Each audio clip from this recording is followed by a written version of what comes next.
पहले वो तुम्हें नकारेंगे, फिर वो तुम पर हंसेंगे, फिर वो तुमसे लड़ेंगे और आखिरकार आप जीत जाओगे। बापू प्लीज मान जाइए ना, क्यों कर रहे हो आप ऐसा? बापू प्लीज मान जाइए ना। बहुत कहा नाथूराम गोडसे ने, बहुत कहा। नाथूराम गोडसे कोई टेररिस्ट नहीं थे, आतंकवादी नहीं थे, नहीं थे वो आतंकवादी। वो भी हमारे भारत देश के एक देशभक्त हुआ करते थे। तो इधर नेशनल फादर, राष्ट्रपिता, ऐसा क्यों हुआ कि राष्ट्रपिता को नाथूराम गोडसे जो एक देशभक्त थे उन्होंने मारा? क्यों मारा? क्या कारण था? बहुत सारे कारण मैं आप सबके बीच में लेकर आता हूं। देखिए छोटे छोटे कारण जो क्या है। 14-15 जून 1947 को एक बैठक होती है, अखिल भारतीय कांग्रेस संघ की एक बैठक आती है भारत विभाजन को लेकर, और उस बैठक में महात्मा गांधी तुरंत उसमें समर्थन करते हैं। लेकिन महात्मा गांधी का एक स्टेटमेंट ऐसा भी था, यदि देश का बंटवारा होगा तो मेरे लाश के ऊपर से होगा। कारण एक, नोट दिस पॉइंट, कारण नंबर 1। दूसरा मुद्दा, जब हमारे देश का बंटवारा होता है तो हमारे पास जो फंड आता है ब्रिटिश गवर्नमेंट की तरफ से 75 करोड़ रुपए पाकिस्तान को देना तय होता है, जिसमें से 20 करोड़ रुपए तुरंत दे दिए जाते हैं और 55 करोड़ रुपए जो बचे थे उन्हें कुछ समय बाद देने की बात की जाती है। लेकिन एक बड़ी भयंकर समस्या होती है, पाकिस्तान ने कश्मीर पर कर दिया आक्रमण। कबालिय संघ ने, पाकिस्तान जो का कबालिय संघ था, कश्मीर पर आक्रमण कर दिया। कश्मीर पर आक्रमण करने के बाद इस घटना को अंजाम जो पाकिस्तान ने दिया, तो उसके बाद पंडित जवाहरलाल नेहरू और सरदार वल्लभ भाई पटेल ने तय किया कि पाकिस्तान के जो 55 करोड़ रुपए जो राशि बचती है, उस राशि को हम पाकिस्तान को नहीं लुटाएंगे, क्योंकि इसकी हरकतें नहीं है पैसे वापस लेने की। गांधी जी ने विरोध किया, अनशन पर बैठ गए, पाकिस्तान को 55 करोड़ रुपए दिए जाए। Note this point.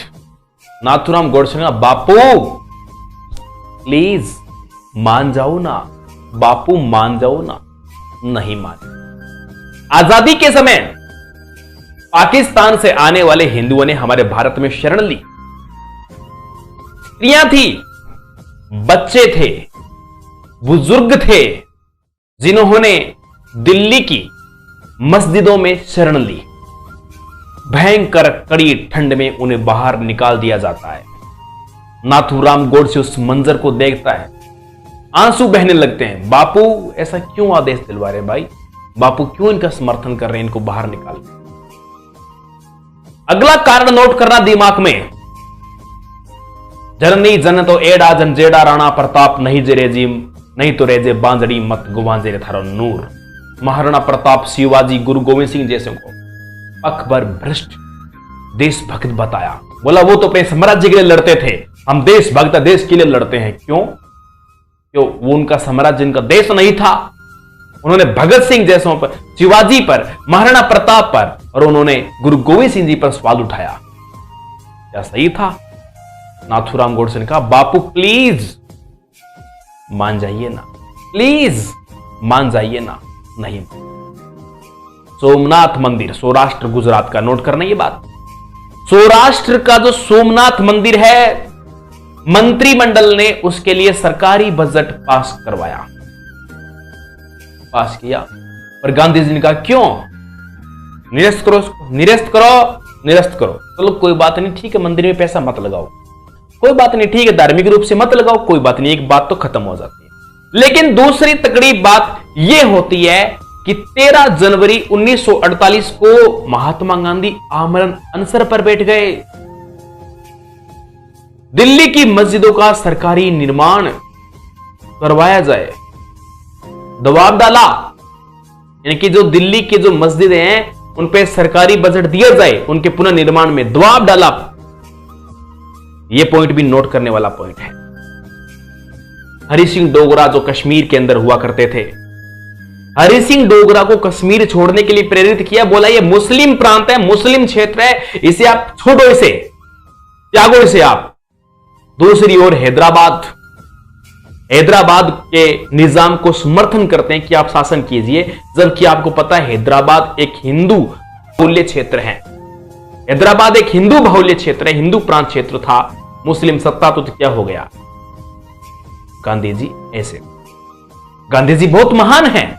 Gandhi ji ने कभी नहीं कहा कि आप मुझे गांधी की उपाधि दीजिए, लेकिन ये मैं कुछ गांधी जी की पॉइंट बता रहा हूं। नाथूराम गोडसे के जो दिल और दिमाग में था, नाथूराम गोडसे एक हिंदू राष्ट्रव्यापी भावना का एक इंसान था, हिंदू नीति से काम करने वाला, भारत देश को पूर्ण रूप से समर्पित इनकी नीति हुआ करती थी। पाकिस्तान के मोहम्मद अली जिन्ना को कायदे आजम की उपाधि से सम्मानित करते हैं महात्मा गांधी, उपाधि देते हैं। तब नाथूराम गोडसे ने कहा, बापू मान जाइए, क्यों कर रहे हो आप ऐसा, क्यों कर रहे हो, उन्हीं को समर्थन कैसे कर रहे हो आप। और हद तो तब हो जाती है तो महात्मा गांधी जनवरी के महीने में अनशन पर बैठ जाते हैं। और अब नाथूराम गोडसे ने कहा, बापू प्लीज मान जाइए ना, मैं गोली मार दूंगा, मान जाइए, मैं गोली मार दूंगा, मान जाइए। नाथूराम गोडसे ने 20 जनवरी 1948 को महात्मा गांधी को मारने की पहली बार कोशिश की थी। बोले मेरी बात मानते नहीं बापू, आप मान जाओ और मेरी सटक जाएगी, मैं पहुंचा दूंगा रामगढ़, पहले बता रहा हूं, मान जाओ आप। इन्हीं के समर्थन में बात कर रहे हो आप, क्या हो गया आपको, आपने देश की आजादी में आपने इतना अच्छा योगदान दिया है, आपने देश के अंदर राष्ट्रव्यापी आंदोलन किए, आपने अच्छे कार्य किए, हम आपकी सराहना करते हैं, आपने असहयोग आंदोलन किया, हम आपकी सराहना करते हैं, आप हमारे देश के बापू हो, आप हमारे पूजनीय हो, लेकिन आप क्यों कर रहे हो आप ऐसा। लेकिन 30 जनवरी 1948 बिड़ला मंदिर के बाहर नाथूराम गोडसे नहीं रुकेंगे, और नाथूराम गोडसे ने महात्मा गांधी को गोली मार दी और महात्मा गांधी प्राणों को त्याग देते हैं। अब आप ही मुझे कमेंट करके बताइए, क्या नाथूराम गोडसे गलत था। महात्मा गांधी देश के बापू है, महात्मा गांधी के महान इंसान है, परम पूजनीय है महात्मा गांधी, नमन है उनको। ये वो प्रमुख कारण थे जिसके कारण नाथूराम गोडसे ने महात्मा गांधी को गोली मारी। ये वो प्रमुख कारण। जब अदालत में पूछा गया नाथूराम गोडसे से, आपने गोली क्यों मारी, नाथूराम गोडसे ने पता है क्या कहा, मैं पूछता हूं, मैंने जिंदगी में वीर सावरकर से बहुत कुछ सीखा है, मैंने महात्मा गांधी जैसी बहुत कुछ सीखा है, लेकिन महात्मा गांधी उन पाकिस्तान वालों के समर्थन में बात कर रहे हैं, पैसे दो, अनशन पर बैठ गए, हिंदुओं को मस्जिद से बाहर निकलवा दिया, अनशन पर बैठ गए, और मुसलमानों जो दरगाह है उसका पुनर्निर्माण हो, अनशन पर बैठ गए, सौराष्ट्र के मंदिर का जो बजट पास हुआ कैंसिल करवा दिया। क्यों भाई, ऐसा ये सांप्रदायिक भेदभाव क्यों। इसलिए मैंने बापू को गोली मारा। मैंने बहुत कहा था, बापू प्लीज मान जाइए, मैं गोली मार दूंगा, मैं गोली मार दूंगा, मैं गोली मार दूंगा।